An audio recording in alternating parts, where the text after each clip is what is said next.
Right now, the tech sentiment score has spiked to plus 0.44, significantly above our historical baseline. This isn't just a minor uptick.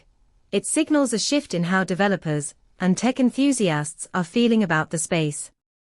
With momentum at plus 1.08 and 18 distinct semantic clusters identified, it's clear that certain topics are resonating strongly. When you call our API, you get back a comprehensive breakdown of sentiment, momentum, and the key themes that are driving this shift. Imagine using this data to tailor your product features or marketing strategies based on what's gaining traction in real time. Want to dive deeper? Check out our documentation at pulsebit.lojenterprise.com/docs. Let's harness this sentiment data to build something impactful together.